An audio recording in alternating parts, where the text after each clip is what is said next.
The 2000s felt like the age of the blockbuster. Huge movies, massive campaigns, everyone watching the same stories. But beneath that surface, something else was happening. Bold, ambitious, misunderstood epics that came and went without a sound.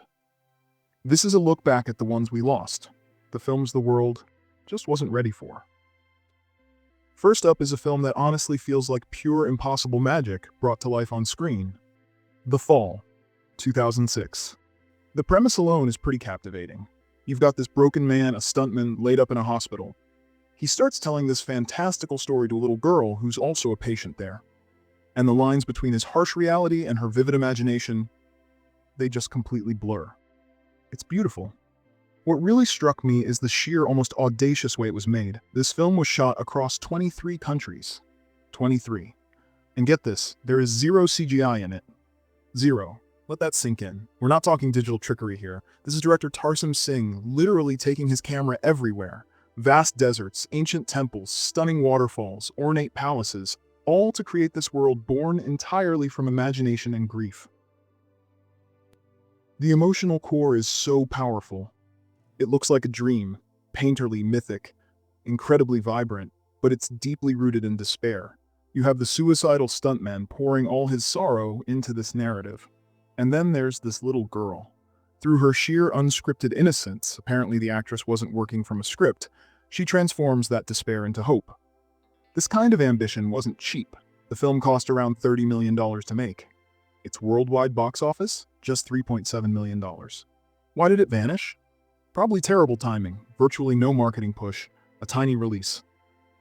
The industry was shifting fast toward green screens. Maybe this kind of commitment to analog, real-world visuals just scared people off. But The Fall feels like a film where someone truly bled to bring it to life. Every single location, every costume, every seemingly impossible shot, it all came from an incredible depth of care and commitment. You can feel it. Some stories save us even when we're the ones telling them.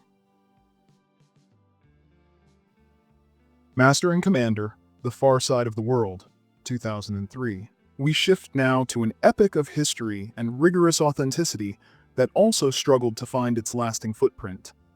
Right from the opening moments, the film just immerses you. You hear the creaking timber of the ship, the vast silence of the ocean, and then suddenly, the violent roar of cannons. It jolts you. This is not a film about Hollywood flashiness. It's about precision, discipline, and sheer survival. You are dropped right onto a British warship during the Napoleonic Wars. You feel every roll of the deck, every bite of the wind. It's incredibly visceral. What stands out is director Peter Weir's commitment to recreating a world. It's based on Patrick O'Brian's meticulously researched novels, and the goal was to bring this floating society to life. They didn't just use sound stages. They built a detailed replica ship, the HMS Surprise. They shot on open water as much as possible. They even mixed real cannon fire recordings with classical music, often just a single violin playing below deck. It's eerie. The performances anchor this reality. Russell Crowe is remarkable as the captain, commanding but without Hollywood ego, and Paul Bettany as the ship's surgeon provides this vital counterpoint, science and intellect over brute force. Their friendship is one of the film's quiet strengths. This was a big swing, $150 million budget. It earned $12 million worldwide. It got 10 Academy Award nominations. 10. And yet you rarely hear it discussed among the great epics of that decade. Why? Maybe it was just too quiet, too historical, too real. Audiences were perhaps expecting more overt spectacle. But this film offers salt spray and the profound silence of command rather than non-stop action. It captures the claustrophobia of life at sea, the wear and tear of duty, and the hidden cost of maintaining order. There's a moment, just a simple one, where the music softens, the sea calms, and you're left with a realization. The sea never sleeps, and neither do great captains. Kingdom of Heaven, 2005, and specifically the director's cut from 2005. That's key. The film's soul is captured in that potent exchange. What is Jerusalem worth? And the answer, nothing. Everything. Right away, that tells you this is not just about siege warfare or battles. It's about the immense weight of belief and the true cost of power and conviction. The initial theatrical cut was slashed by nearly 45 minutes. losing all that philosophical depth and character development Ridley Scott clearly intended. What audiences saw was a rushed epic, flashy but hollow, focused only on action, not the ideas driving it. But the director's cut transforms the film. Orlando Bloom's character, Balian, becomes someone with real depth, grappling with loss, duty, and faith. The Crusades are reframed as a complex battleground of conflicting ideas. Even Saladin is portrayed with nuance and honor. What makes this version stand out is its philosophical courage. It does not shy away from uncomfortable questions about faith, morality, and the consequences of violence. It shows religion as both a source of comfort and a terrible curse. Peace isn't a glorious victory, it's something painfully earned. With a $130 million budget, it grossed $218 million. Not a flop. But the damage from that compromised release was severe. Many moved on. The film faded, remembered more for its flaws than its potential. But the director's cut has steadily gained respect. It finds its audience among those willing to see the full vision. Kingdom of Heaven reminds us that the most significant wars are not always external. They rage inside us, within our beliefs and our doubts. Jerusalem was never just about stones in the land. It was about the souls caught between warring ideologies and the price we pay to save them. The New World from 2005. Imagine the feeling this film evokes. Sunlight filtering down through tall grass, the quiet hum of insects, hands gently tracing the surface of water. Terrence Malick did not set out to make a traditional historical drama about colonization. He crafted an emotional epic about the collision of human innocence and colonial ambition, told through eyes still trying to grasp the meaning of the world around them. The visuals are central. Every shot feels alive. Nature isn't just backdrop, it's treated like a sacred character, painted with deep, spiritual reverence.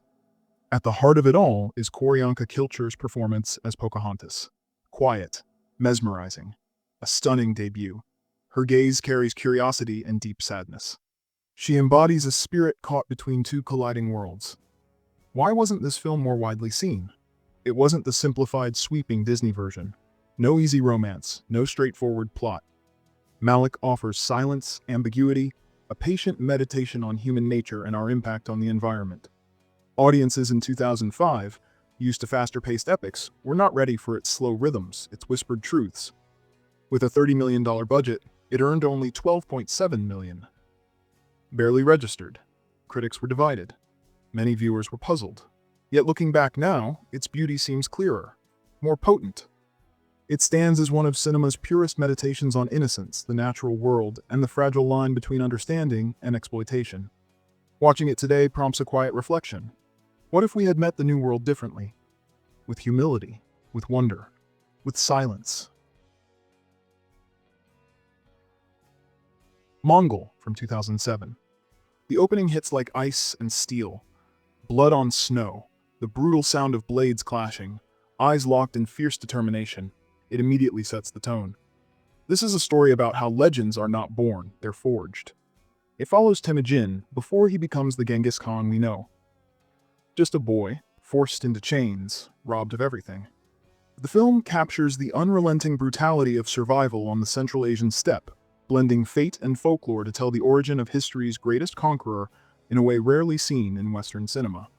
Director Sergei Bodrov doesn't just film battles, he crafts epic poems in motion.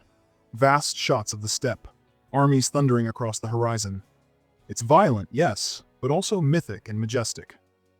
The violence feels authentic, grounded in the world's harsh reality, not Hollywood gloss. Temujin isn't shown as a chosen one. He's a survivor. Scarred, betrayed, starved, hunted, but never broken. His strength is earned, step by brutal step. The emotional weight lies between battles, in the silence, the freezing nights, the loyalty of his horse, the distant gaze of the woman who sees the war simmering in his eyes. It's an origin story without sentimentality, and that's probably why it was barely seen by wider audiences. Despite being nominated for Best Foreign Language Film, it made just $26 million worldwide on an $18 million budget. Subtitled, Foreign, too philosophical for some, too violent for others, too unfamiliar. But Mongol stands tall, fierce, poetic, uncompromising. You don't watch it for comfort. You watch it to remember. Power is not gifted, not inherited, it's forged. in ice, in fire, in blood. If you're enjoying these unforgettable epics, don't forget to subscribe to VintageVerse so you never miss another list, and always stay one step closer to finding your next favorite film. House of Flying Daggers from 2004. Picture the scene. Snow begins to fall. Two figures dance through it, movements impossibly precise, blades flashing like silver. This film looks like an action epic, breathtaking martial arts choreography. It moves like a war film at times. But beneath all that visual artistry, it bleeds romance and heartbreak. Set in 9th century China, it tells a story of loyalty, betrayal, and impossible love, all caught in a deadly game of cat and mouse. Director Zhang Yimou followed Hero with this, quieter, more intimate perhaps, but no less devastating. Zhang Zi gives an unforgettable performance. Every gesture, every glance loaded with secrets, desire, conflicting duties. When she moves, it's not just combat, it's longing, regret, fierce loyalty at war with forbidden desire. There's one scene that stays with you. The bamboo forest. Silent and green one moment, then arrows rain down like a storm. It's perfect visually, but more than that, it's emotionally charged. Every fight, by this point, feels personal. Every strike is shaped by love, twisted into violence. Made for $12 million, it somehow looks like 10 times that. It earned $92 million worldwide, a success on paper. But it was still overshadowed. Louder films, bigger campaigns. Some dismissed it as just another martial arts movie, unsure what to do with a film where the deepest wounds come not from blades, but from broken hearts wrapped in silk. This film is not about the fights, it's about the fall. Lust, Caution from 2007. The opening scene sets the tone. She watches him, how he lights a cigarette, how he sips his tea. He thinks she's falling for him. He's right. And that's the most dangerous part. Set in Japanese-occupied Shanghai during World War II, this is a film drenched in atmosphere, built on silence, on betrayals so intimate they feel like confessions. This isn't a spy thriller with gadgets and chase scenes. It's an emotional trap, a slow descent into blurred duty, identity, and desire. Directed by Ang Lee at the height of his power, it stars Tang Wei in a quietly devastating debut. She plays a student resistance fighter, tasked with seducing and entrapping a powerful collaborator, played with chilling control by Tony Leung. Their scenes are where the real warfare happens. Every touch, every look, every breath. Each moment carries the weight of death, or worse, emotional hesitation. And that emotional honesty cost the film dearly. It received an NC-17 rating in the US. Not for shock, but because Lee refused to censor the consequences of intimacy, of weaponized love. The rating sealed its fate in mainstream theaters and awards conversations. With a $15 million budget, it earned $67 million worldwide. A success, but far less than it could have been. This film isn't about clever plans. It's about collapse. When love becomes a weapon and you forget which side you're fighting for. By the end, it isn't politics you remember. It's a glance, a heartbeat, a single moment too human to undo. Sometimes empires crumble, not with explosions, but with a whispered name. Agora from 2009. Stones are flying, scrolls are burning, and in the middle of it all, one woman dares to ask, what if the Earth moves around the sun? This is far from a typical historical epic.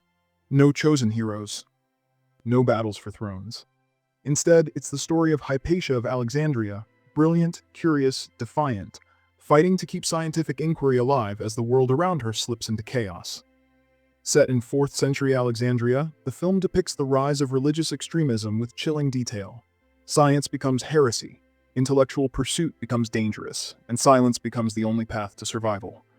Rachel Weisz plays Hypatia with heartbreaking restraint. Her performance is grounded, luminous, driven by intellect but haunted by growing isolation. The tragedy here isn't only physical, it's intellectual. You watch as one of the greatest libraries of the ancient world vanishes, as an empire fractures along ideological lines, as truth is quietly smothered by fear.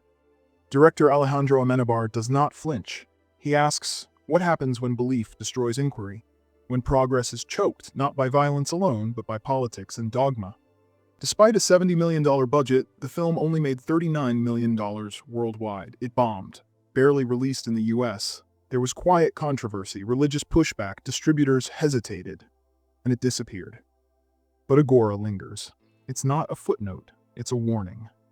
The greatest battles are not always for land or crowns, but for the right to ask questions in a world demanding obedience. The Painted Veil from 2006. A river winding through misty mountains, the air thick with unspoken things. Two strangers sit side by side. They are married, they barely speak. There are no grand declarations, no sweeping gestures. Just a shared cup of tea. A long silence. And that silence speaks volumes. Based on W. Somerset Maugham's novel, this is the story of Kitty and Walter, estranged, wounded by betrayal. Exiled to the remote interior of 1920s China during a devastating cholera outbreak, what begins as punishment slowly becomes transformation. Through shared disease, vast distance, and quiet heartbreak, they begin to truly see each other. Naomi Watts plays Kitty with quiet devastation, trapped by her own choices. Edward Norton is Walter, cold, idealistic, and distant, dragging her into danger as both punishment and desperate plea. The tension between them is the soul of the film. Every small moment, a glance, a shared task, is a battlefield between pride and vulnerability. This is not a love story of sparks and passion. It's one of humility, forgiveness, and the painful realization of what's been lost. With a $1.4 million budget, it earned $26.9 million worldwide. Modest success. But it vanished, overshadowed by louder awards contenders, more conventional romances. Maybe it was too slow, too quiet, too emotionally grown up. But its silence is its strength. By the end, as the mist rolls back in, you're left with one quiet truth.